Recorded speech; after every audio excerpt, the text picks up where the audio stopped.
My name is Ann Gracia. I was a journalist for two newspapers, the Rio Rancho Observer in Rio Rancho, New Mexico, and the OU Daily, which is the student newspaper at the University of Oklahoma. I work at the K20 as a graphic designer now, but my experience working in journalism and studying in college has played a huge part in my career journey.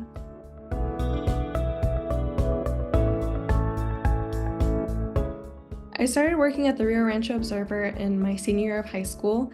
I had wanted to study journalism, but at the time my school didn't have a journalism class or a club or anything like that. So I reached out to my local newspaper and I asked if they offered internships. And I started working for the sports department and I would help the sports editor out. There were two high schools in our city, so between the two of them, they had a lot of teams and games that needed covered. So he and I would kind of split the work down the middle, and we would go to games, write recaps for the games, and then interview coaches and players and tell their stories. So I would work during the week after school, and then on the weekend if there were like soccer or football games that needed to be covered as well.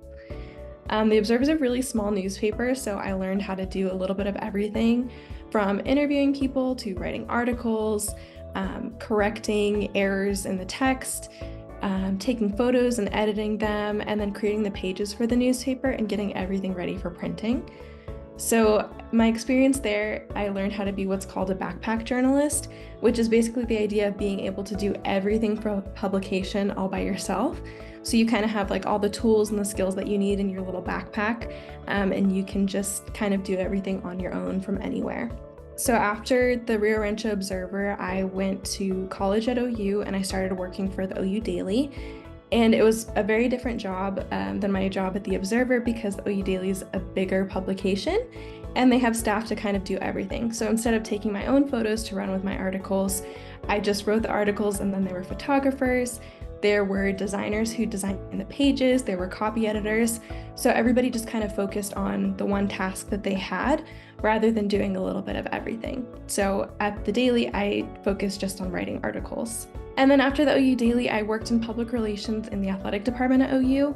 I like to say that public relations is kind of journalism backwards, the same way that writing is reading backwards, public relations is journalism. It's very similar in that you conduct interviews, you help to document important events, you write articles, and then press releases. But in public relations, you're working as a representative of an organization, and you use that sort of position to connect reporters and sort of other outside external people with your organization to share information about it to the public. So I used a ton of my journalism skills in that job, just kind of in a new way.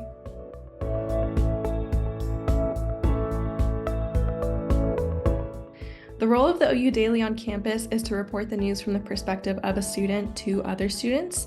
So the OU Daily reports on topics that are relevant to campus, like events that happen on campus, university policy and procedures, the sports teams at the university, and then student stories and just other relevant sort of community stories as well.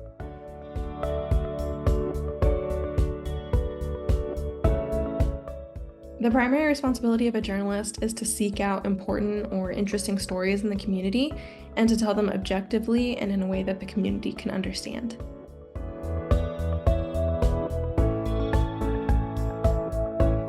On a typical day at the Observer, I'd spend time in the office scheduling interviews. I would transcribe audio from interviews I had done before. I would write articles and then edit photos. And because I mostly covered high school sports in town, I would go to games at the different high schools in the evenings after work. And I would take photos, I would interview the head coach after the game and maybe some players as well. And then I would take everything back to the office and write an article about the game. So the Observer also published the paper only on the weekends. So everything had to be completed and ready to send to the printer by Friday at 5 o'clock. So from Wednesday to Friday, it was kind of all hands on deck to fact check the stories we'd written so far, copy edit all the pages, and then finalize the layouts. So to do that, we would print out kind of the drafts of the pages and hang them up on a wall, kind of all around our meeting room. And then everybody would go in with a different color pen and just make edits on the page, sign off on the page when you were done, and then move down to the next one, like in an assembly line. So it's kind of all hands on deck to get things ready.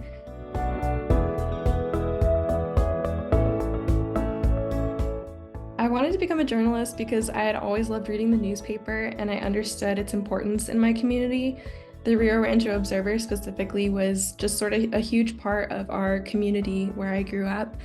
And I really started to enjoy writing in high school and knew that I wanted to do something with it for a career at that time. And I also love sports, so I felt like sports journalism was kind of the perfect combination of my interests.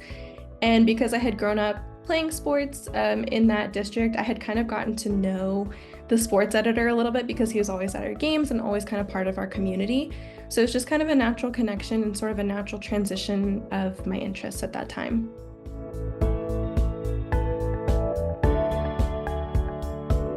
Clubs or classes like journalism, yearbook, creative writing, student council, those are all great ways to get experience that can be transferred to journalism and keep you plugged into events in your community. Some schools have a journalism class or a yearbook class, other schools it's a club, but that's all really great experience that you can take into other fields.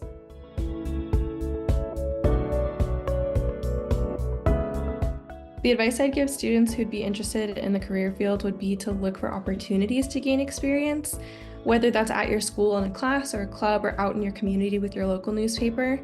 I think just in anything, it's really important to seek out opportunities rather than to wait for them to come to you.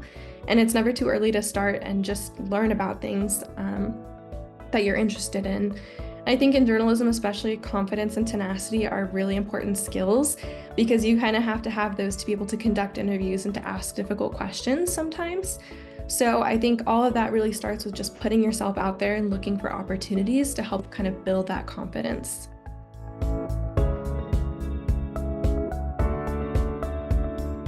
Most journalists at large newspapers have a bachelor's degree in journalism from a university. But experience is also a really important factor. In addition to a degree, it's important to kind of get hands-on experience and actually get to kind of do the job. Every newspaper is different. I started working as an intern when I was in high school, so there were some limitations on what I could do just because I was very young and kind of inexperienced. I didn't have a degree yet, but it is an opportunity. So I think, again, try to get as much experience as you can. But a degree is also helpful if you do want to work at a larger newspaper.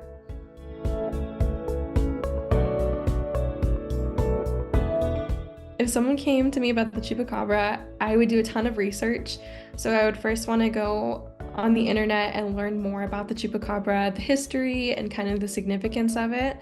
And then I would look for people in my community that have stories about the Chupacabra so I can interview them and learn about their experience from a primary source.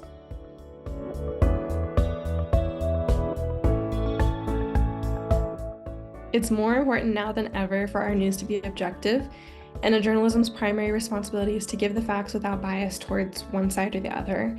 So in our world today, it's so important to create channels of media that are objective rather than aligned with one opinion.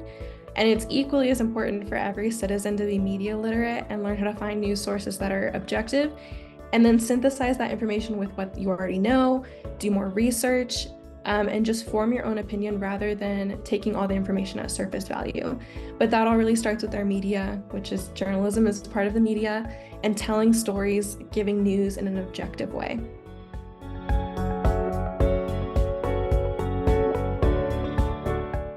So I'm from the Southwest United States. I'm from New Mexico, and I have heard a lot of stories about the Chupacabra here.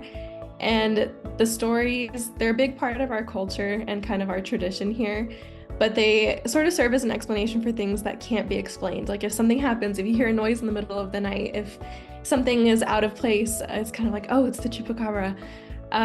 So I don't know, I feel similarly to the Chupacabra as I do for like Bigfoot or the Yeti. I think if I saw it, I would believe it, but that doesn't mean that it doesn't exist.